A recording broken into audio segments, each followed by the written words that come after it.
Allahu i lartësuar thot: Allahu nazzala ahsana al-hadith kitaban mutashabihan mathaniya. Allahu ka zbritur librin më të bukur. Allahu ka zbritur fjalën më të bukur, që është Kur'ani i Madhërisht. Allahu i lartësuar në këtë ajet e ka cilësuar Kur'anin si fjalën më të bukur. Kur'ani është fjala më e bukur, është fjala më e mirë, është mrekullia më e madhe që solli i dërguari ynë Muhamedi sallallahu alaihi wasallam. Kitaban mutashabiha. Ky është një libër i ngjashëm sa i përket përsosurisë. Ajetet e tij janë të gjitha të përsosura. Nuk kanë mospërputhje. Stili i tij është i mrekullueshëm. Ndërtimi i tij gjuhësor është i paarritshëm. Kështu që ky libër është i ngjashëm në ajetet e tij sa i përket përsosurisë, të gjitha ajetet e tij janë përsosura. Stili i tij gjuhësor është i lartë dhe i paarritshëm. Njerëzit nuk kanë mundësi që të bëjnë një libër si Kurani. Gjithashtu nuk ka mospërputhje, nuk ka kundërshtim në Kur'an. Kështu që Kurani, duke marrë parasysh këtë aspekt, është i gjithë i ngjashëm, i gjithë është i mrekullueshëm, i gjithë është i bukur, i gjithë është mahnitës, është i përsosur, s'ka mospërputhje, nuk ka kundërshtim. Mutashabihan mathaniya. Mathaniya përsëriten në të tregimet, përsëriten rregullat dhe ligjet, përsëriten këshillat, përsëriten argumentet, po gjithashtu përsëritet edhe duke e kënduar. Është një libër që përsëritet. Tregimet e Kuranit përsëriten dhe padyshim që përsëritja e tregimeve të Kuranit, siç është për shembull tregimi i Musait alayhis salam, ka shumë dobi. Në një vend Allahu tregon më të shkurtër tregimin e Musait. Në një vend tjetër tregon më të gjatë. Mirë po, nuk ka mospërputhje.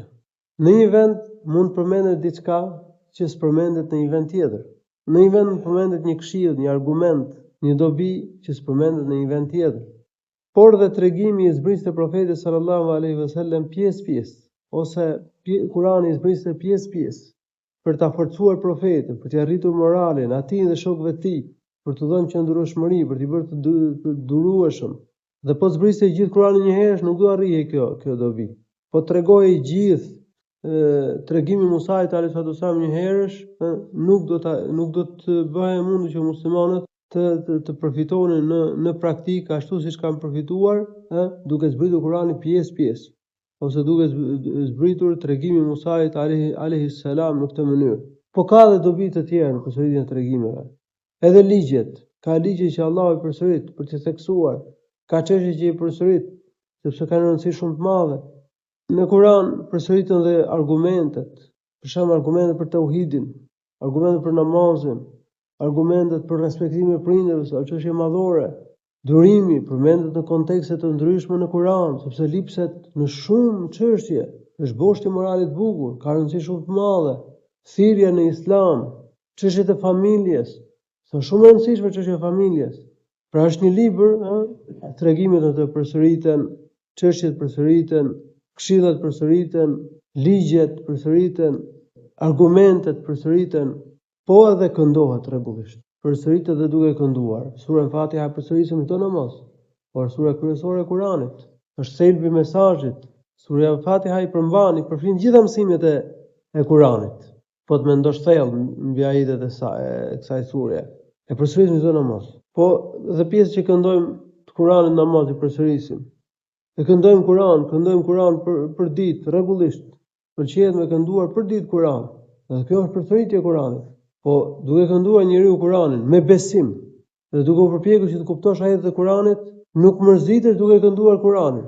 Sa më shumë që ta këndosh, aq më shumë dëshirë do ketë besimtari që ta këndojë Kur'anin, ta përsërisë Kur'anin. Prandaj thuhet në një transmetim se edhe pse njeriu e përsërit, domthonë besimtari e përsërit shumë, nuk mërzitet duke kënduar Kur'anin. Mathaniya taqsha'irru minhu juludu alladhina yakhshawna rabbahum. Lëkurat e atyre që kanë frikë Allahun dridhen kur dëgjojnë Kur'anin, kur këndojnë Kur'anin. Pra ndikohen kur dëgjojnë Kur'anin, ndikohen kur këndojnë Kur'anin. Taqsha'irru minhu juludu alladhina yakhshawna rabbahum. Lëkurat e atyre që kanë frikë Allahun kur dëgjojnë Kur'anin, kur këndojnë Kur'anin, dridhen, sepse në Kur'an Allahu subhanahu wa taala përmend dënimin e tij, përmend zemrimin e tij, përmend pasojat e gjunave, përmend paralajmëron për dënim. Dhe një njeri që beson Kur'anin, që e beson fjalën e Zotit, që e dëgjon Kur'anin me kushtim, me vëmendje, padyshim që ndikohet, i hyn frika për Allahut subhanahu wa taala. Thumma talinu juluduhum wa qulubuhum ila dhikrillah. E pas kësaj, lëkurat e tyre dhe zemrat e tyre zbuten kur përmendet Allahu, kur përmendet premtimi i Allahut, mëshira e Allahut, mirësitë e Allahut subhanahu wa taala, zbuten zemrat e tyre. Që Kurani për ata që besojnë, për ata që kanë frikë Allahun, ka ndikim të madh, ka ndikim të madh në zemrat e tyre, ka ndikim për zbutjen e zemrës. Para këtij ajeti Allahu i Lartësuar ka përmendur pandjeshmërinë e zemrës. Ka thënë mirë për ata që zemrat i kanë të ngurta, që i kanë të pandjeshme. Kurse në këtë ajet ka përmendur ilaçin, është Kurani. Leximi i Kuranit duke menduar mbi ajetet e tij, këndimi i Kuranit, përsëritja e pjesëve të Kuranit. Kush merret me Kuranin zbutet zemra. Ama me besim, ta këndojmë me Kuranin me besim, duke menduar mbi ajetet e tij. Thumma talinu juluduhum wa qulubuhum ila dhikrillah. Dhalika hudallahi yahdi bihi man yasha. Kjo është udhëzim nga Allahu dhe me këtë Kur'an, me këtë libër, Allahu i Lartësuar udhëzon këtë doj prej robëve të tij. Kështu që Allahu i Lartësuar është që ai që ja bën mbar robit të ndikohet nga Kur'ani, të zbutet zemra e tij, të ndjej zemra e tij kur këndon Kur'an, kur ngjon Kur'an. Është udhëzim nga Allahu, është mirësi nga Allahu. Allahu ja bën mbar robit. Wa man yudlilillahu fema lahu min had. Kë e humb Allahu, kë e çon Allahu rrugë gabuar dhe nuk e beson e Kur'anin, nuk ndikohet nga Kur'ani për shkak të kufrit, për shkak të dëshirës të keqe, kokforcisë, s'ka kush që mund ta udhëzojë atë. Nëse Allahu dikë e lën humbje dhe nuk ja mundson që ai të besojë Kur'anin, që ai ndikohet nga Kur'ani, nuk ka kush që mund ta udhëzojë atë. Që ky libër, ky është libër i mrekullueshëm. Është mrekullia më e madhe që solli profeti, është shenja më e madhe e tij, ka ndikim të fuqishëm në zemra. Por kush ndikohet nga ky libër? Vetëm ai që ja jep Allahu, ai që udhëzon Allahu subhanahu wa taala. Allahu na udhëzoft, Allahu na bëf mbarë që të jemi prej atyre që ndikohen nga Kurani. Allahu shpëlbeft mirë, alhamdulillahi rabbil alamin.